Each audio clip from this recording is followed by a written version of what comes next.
Hello, and welcome to our discussion of salvation, or soteriology is the Greek-based word for this. Soteria is the word for salvation. And so we're talking about how God is coming to the world to fix things. So in some ways, this lecture captures a lot of what we've talked about throughout the whole semester and captures the heart of Christianity. When we talk about the essentials of salvation and God coming to fix things, again, we're talking about the heart of the Christian and biblical message here. And there are two ways to think about salvation, the objective side and the subjective side. And so that's what the essentials are, is that God is fixing things objectively and subjectively. Now, what do we mean by the objective side? We're talking particularly on that about God acting to fix broken humans. And so this is speaking of God's act for all humanity. What does it mean for Jesus to die on the cross specifically? His death happens whether or not people respond to that. And so that's God's objective act that stands no matter what for all humanity. But then there's the subjective side. What does it look like for God, the effect of God's salvation on individuals? And so when we talk about the subjective side of salvation, we're talking about a priority of divine grace, but also the response of human faith. And so we'll talk about these. And it's important to remember that oftentimes in Christianity we focus specifically upon Christ's death, but we need to remember that the whole Christian story, as even captured in the Creed, is that it's not only his death, but also his resurrection that achieves salvation for us.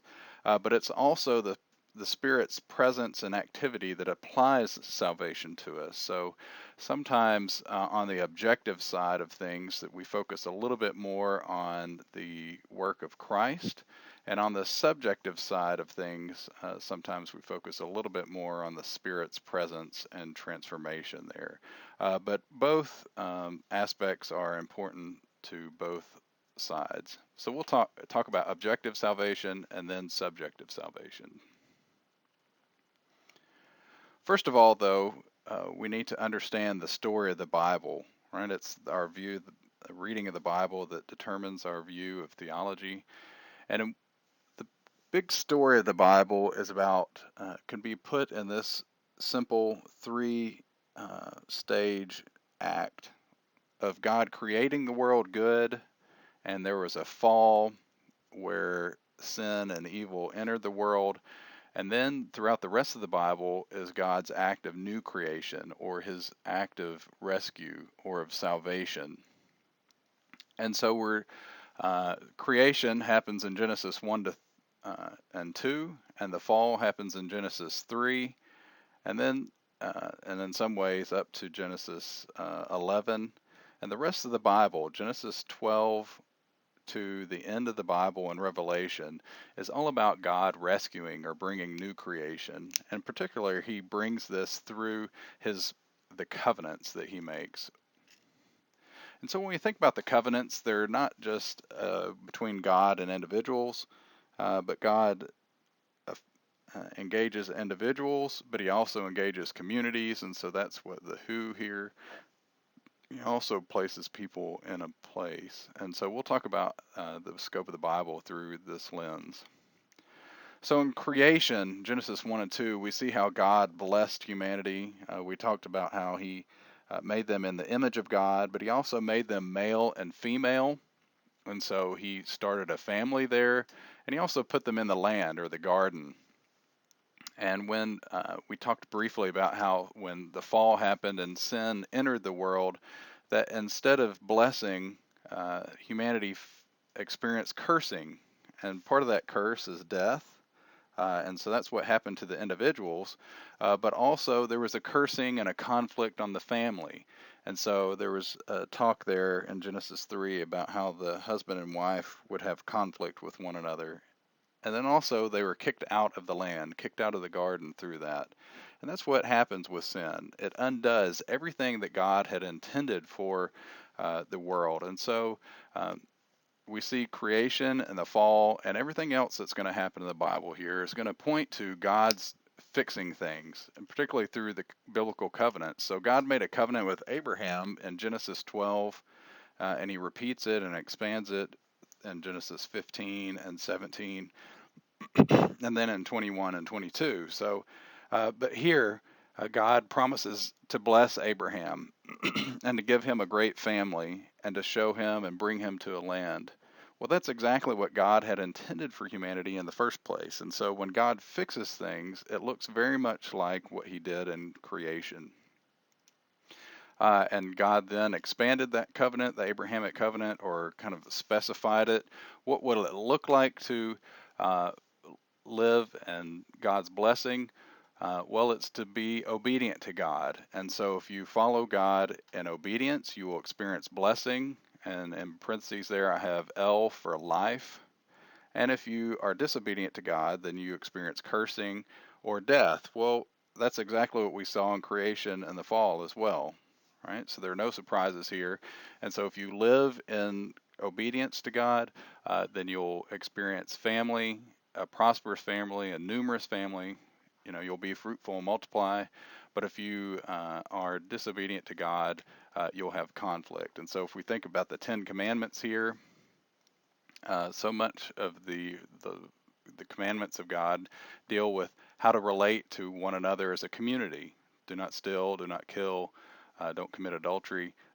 These are ways to have a blessed and prosperous family. And where will this happen? Well, there's the land, the same land that was promised to Abraham in Palestine, but there's also the temple that's in the land, or the tabernacle that's added to the promises here. So a place to meet with God and experience forgiveness and celebrate his presence. And again, if you sin and are disobedient, there's the promise that you'll be kicked out of the land, and that's called exile. Now with David, he's the king here. There was a covenant made with David and all his descendants that they would be the kings on Israel. And so here that there's a we're talking a little bit more in the terms of kingdom, but the temple was very important here, and so the Davidic covenant is reinforcing the Mosaic covenant, but with a king there. And then finally, people were disobedient to the Mosaic covenant. They were experiencing the cursing and death and conflict and exile. And when the Babylonians came and kicked the Jews out of the promised land and took them back to Babylonia, God promised them a new covenant, something that would transform the people so that they could experience the blessing that God had originally intended. And so that there would be life instead of death, but that life is through the Spirit coming and transforming people and bringing blessing. There would be restored families and restored people back to the land. And so when we get to the New Testament, the word testament is just the word covenant in Latin. And so when we talk about the New Testament, we're talking about how this blessing of life through the Spirit and this restoration is happening through Jesus Christ, who brings restoration and forgiveness of sins so that people can experience the blessing that God had intended for humanity all the way back in creation. And so this new creation is coming through Christ. And so the slightly different perspective on the land here, it's not just the land of Canaan anymore, but the whole world is transformed through the grace and the restoration of Jesus Christ through the Spirit. Now, if we're talking about objective salvation, then how is God acting to fix things? We're going to focus here briefly on what God has done through Jesus Christ, and particularly answering the question, why did Christ have to die? And so the word atonement is the description of this, that Christ's death in some way deals with the problem of sin that has separated us from God. And so through Christ's death and resurrection, we are made at one with God. And so that's how the word atonement came about, at one-ment. And so we're united to God on account of Christ's death. And so there are different perspectives on why did Christ die, and what does it actually do? What does it fix? And so there are three major categories that people will focus on when we talk about what Christ's death achieves. In a sense, all three of these larger categories and the six subcategories all capture a part of the truth that we find in the Bible. They capture ways that the New Testament explains Christ's death. And so, not any one of these is the only right view. Uh, However, there are ones that the church has tended to focus upon at different times in history and different groups.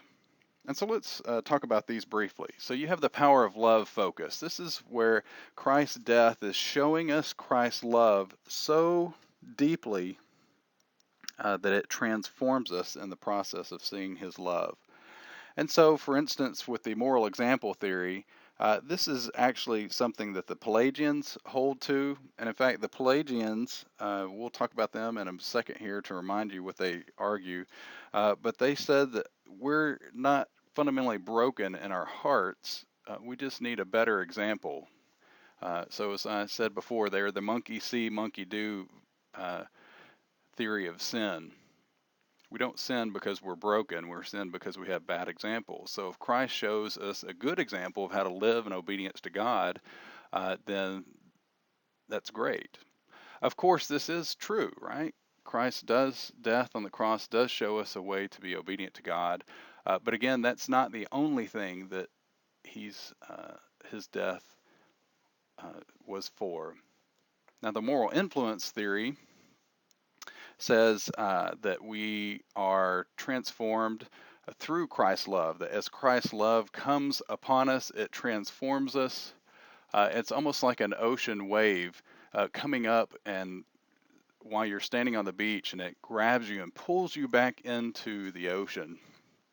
That Christ's love demonstrated on the cross is so powerful that it draws you into a loving relationship with God. And that's surely true as well. But it doesn't seem to focus so much on the problem of sin and fixing the problem of sin. And so the second larger category, the victory over death focus here, has been a little bit more prominent. There was a ransom theory that the devil held us in ransom because of our sin, and so that Christ's death on the cross is the payment to free us from the devil or from the power of death, and so that Christ's death is a ransom there. Again, there are different ways that this is portrayed or engaged. Um, it seems a little weak to people, the fact that God would owe something to the devil. And so people have struggled to make this a prominent view.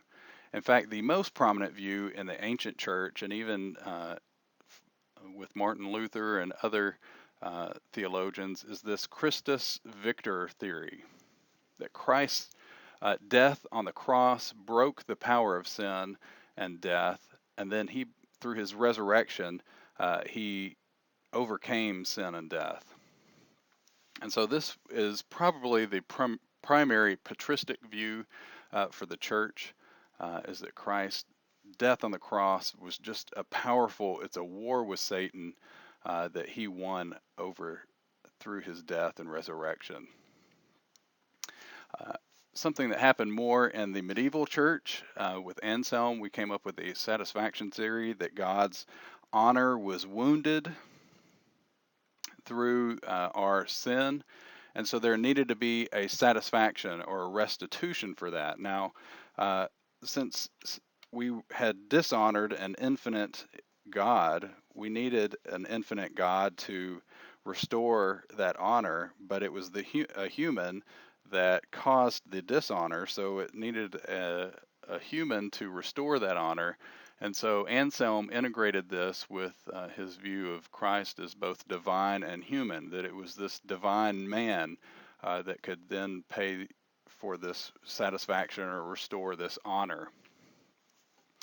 As time went on, that view morphed a little bit, and particularly with Protestants, that the idea of penal substitution. And if honor is the focus of the satisfaction theory, then guilt and justice becomes the main idea of the penal substitutionary theory. And so penal means there's a penalty of sin, and that Christ, his death on the cross, paid for that penalty, and so that he was our substitute through his death on the cross. And so many Protestants have this as the key theory, as some would say, the sine qua non. If you don't hold to this theory at all, then you would not be a true Christian. Whereas we see throughout the Bible that all of these theories or perspectives, maybe a better term, are hold some truth, and that it's important that we see or notice all of them, and so that we don't reject one for the other in that sense. But there is an importance to see that. So that's talking about God's objective act. Christ died on the cross, and particularly one thing that some will say with the limitation of, say, maybe the penal substitution theory, is where's the resurrection in that? If Christ's death only pays for sin, whereas the Christus Victor theory has much more place for his death and resurrection. But again, all of these capture an aspect of why Christ had to die, and there's no one simple answer, I think. Now, if we're talking about subjective salvation, instead of focusing on God's act for the whole world, we're now focusing on the subjective experience, the individual or the personal effect of God's grace. And we'll go back to the problem of sin that we talked about before. We remember that there are orthodox and heterodox options. And so Pelagius was a heterodox moralist, just do better, and God helps those who help themselves kind of model. And then we have orthodox options that are two different kind of perspectives on the way that Adam's sin affects us. And if we think about the way Adam's sin affects humanity, these different perspectives on sin will determine the way that we think that God has to act to change sin in our lives. So remember that Pelagius says, look, there's nothing that we inherit from Adam, no corruption or no guilt, whereas the orthodox options say clearly we have inherited some kind of corruption from Adam. And the debate then is over whether we have guilt from Adam, which Augustine would say, or no guilt from Adam, which the Greek patristic side of the church would say. And so based on that, we have different views of salvation. Are we working with God? Is there something that humans can still do to work alongside with God? Or is it God himself working to save us? And then with Pelagianism, we have this idea that we can help ourselves. We don't need God to come fix us. We can fix ourselves. And so we see that there's a spectrum here of a focus just on human freedom or divine determinism. But if we remember back with our the essentials of what is subjective salvation about, well, it's the priority of divine grace plus and with the response of human faith. So we always have a bit of divine determinism, God acting and giving grace in the first place, but we also, to be orthodox, we also have some sense of human freedom or human faith. And so let's start out and talk about this one side of things, monergism, that happens with Augustine, where there's a larger focus on divine determinism. And so in the Calvinist or Reformed tradition, there is an acronym called TULIP, TULIP, that helps describe some of the focus on the Augustinian or Reformed tradition here. And so it starts out with a T, total depravity, or what we'll call radical corruption. Now remember, Augustine said, look, we inherit both the guilt and the corruption from Adam. And so our desires are so corrupted, we're radically corrupted, that we will not ever want to choose God. And so what happens then is that we have unconditional election here. Now, election just means choosing. And so God has to choose for us because our sin is so pervasive in us, we would never choose God. God has to choose for us. And so it's unconditional election in the sense that it's not conditioned on our free choice, it's on God's choice that it's. And so if we think about Christ's death on the cross, that there's a limited atonement here in the sense that Christ dies and the effects of Christ's death are only for those who God has been chosen. Um, and so it's not for the whole world, his death, but his death is limited in effect just to those who God has chosen. I is for irresistible grace. So if God chooses you to be saved, then you cannot resist that, right? God's grace will draw you in ultimately. And then P, perseverance of the saints. Now, some talk about this as once saved, always saved. Once God chooses you and you become saved, you can't lose your salvation. Now, that's a limited view of perseverance. The idea of perseverance is actually stronger than that, that if God has chosen you to be saved, then you will see fruit of that throughout your whole life and even to the end of your life. And so you'll persevere in the faith to the end. And that's because God has graciously chosen you and transformed you. Now, that's the Augustinian position. When we think about synergism and the Greek patristic tradition, there are different ways that this plays out. Sometimes you'll hear this called Arminianism. Um, and there is a difference between synergism and Arminianism, but for our purposes here, we're going to talk about them together. And so clearly there's a sense of depravity. Remember, there's corruption from Adam, but not necessarily the guilt. Now, Arminians actually hold to total depravity and prevenient grace, whereas the Greek patristic side only holds to depravity, not necessarily total depravity. But there is this idea of prevenient grace, that grace comes in to allow humanity to choose who God is of their own free choice. It's not everyone gets this prevenient grace, not any specific individuals. And venir means to come in Spanish, right? So prevenir, prevenient means it comes before. It comes before the choosing. And so there's a conditional election. God is still choosing people, but he's choosing them based upon their choice of him or their act of faith. And so there's unlimited atonement. Again, atonement is the effects of Christ's death on the cross. And so those effects are unlimited. They're for the whole world. Christ died for the whole world and not just focusing on the effects for those who will be saved. Resistible grace. God does give his grace to the whole world. He offers grace to anyone, and those who turn away from him can resist that grace. And for Protestants, there's a very strong focus on the present assurance of salvation. For Roman Catholic and Greek Orthodox that would hold to this idea, they're not as focused on this, and we'll come back to that later.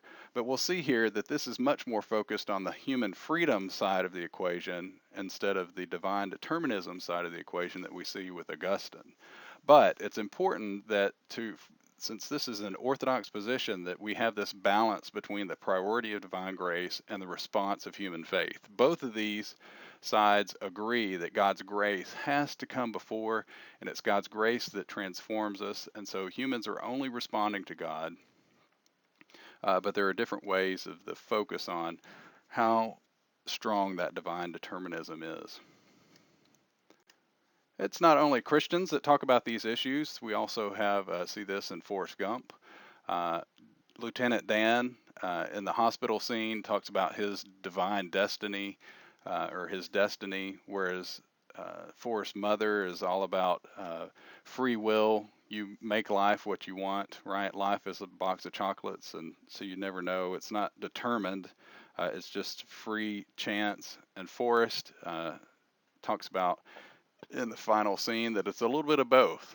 And so not only Christians are dealing with these issues, but there's a little insight into a popular movie that deals with similar issues. Now, when we talk about heterodox salvation with subjective salvation, one heterodox position says we don't need for God to come fix things, just be good enough. And so this is the Pelagian position, right? Your human freedom, you can choose to be a better person, and we can't, right? Christians say that we need God's Spirit to come and transform us. We need Christ's death and resurrection to fix things. And so without that grace to fix our broken hearts, we couldn't experience salvation. On the other side, there's what we would call a hyperdeterminism, where God determines everything and even forces people to sin because He leads them to do everything. And this would be a hyper Augustinian position, so that you've lost all sense of human freedom. And of course, we don't. God is a good God, and we can't conceive of Him as doing anything evil. And so, this hyperdeterminism, where God forces people to do even sinful things, is too strong of a monergist position. Now, as we're thinking about some of the non-essentials, or maybe not non-essentials here, but just different metaphors that we see out of the Bible and through theology, there are many metaphors that people use to talk about salvation. So justification, that's a law court metaphor, that we were guilty before the court and God, as the judge, has forgiven us. Or reconciliation, we were enemies with God and we've been made reconciled with Him. And so there are various ones here. I will note specifically this idea of deification. It comes from the Latin word to be made a god. And so many of you noted this on the, particularly when the Orthodox or patristic writers were talking about the Holy Spirit, that the Holy Spirit is God, He is divine, or He is Deus, God, but He also, and we know this because He makes others gods. He deifies them. And so you're a little troubled by that language that Christians might think of believers as becoming gods. And this is just a metaphor, right? Just as we don't literally stand in a law court and have a judge forgive us, it's an explanation of what God is doing. Deification for Orthodox Christians is not that we literally become part of the Trinity, right? Because God eternally exists as Trinity, but that we experience things that the ancient world considered to be associated with gods. So, for instance, the gods in the ancient world were always considered to be immortal. And so when Paul talks about resurrection of the body and bodies becoming immortal, and humans becoming immortal, well, that sounds like we're taking on the role or the function, the experience of the gods. And so when they use the language of deification, they're not saying we become gods literally, but they're using a metaphor to say that we experience divine attributes like immortality or glory. And so that's something there for that tradition. Now, there are three different major confessions, and so this is one of the major differences between the theological perspective on salvation. For Protestants, they like very much to have each category separate and understood. And so when we talk about salvation, there's a past sense of salvation, that you are saved, and that presently you are being saved, and you will be saved in the future. And so for Protestants, there's a very distinct three-step kind of process that has held to Protestant theology, that we're justified, we're forgiven in the past, we're sanctified, we're made more holy now, not perfect, but more holy. And then in the future, we'll experience God's glory and life, and so that's called glorification.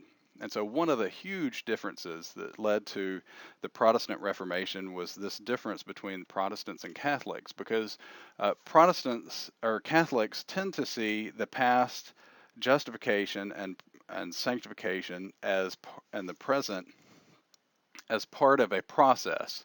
So instead of a very firm distinction between justification and sanctification, uh, Roman Catholics see justification or becoming righteous as similar to the process of sanctification. And so that you're already saints, as the Bible calls all Christians, but you're also becoming holy. And so what Catholics would say is you're already justified, you're already considered righteous, but you're also becoming more righteous through your Christian walk. Whereas the Protestants want to see a firm distinction between this declaration of being righteous, of being justified, and then the process of sanctification. Roman Catholics will see these as both part of the same process. And then they would agree, for the most part, on final glorification. And then when we talk about the Eastern Orthodox, they use the term deification as the overarching category. And so this process of becoming like God, we're being transformed into the image of Christ. And so we're experiencing the life of God through the ability to follow Him in obedience, and then becoming more and more holy and righteous. And so they use the term deification for this process. But it's always a participation in something that God is giving freely, this gift of grace, so that we will become closer to Him. And as we become closer to God, we become more like Him. And so that's a very important aspect of differences on salvation.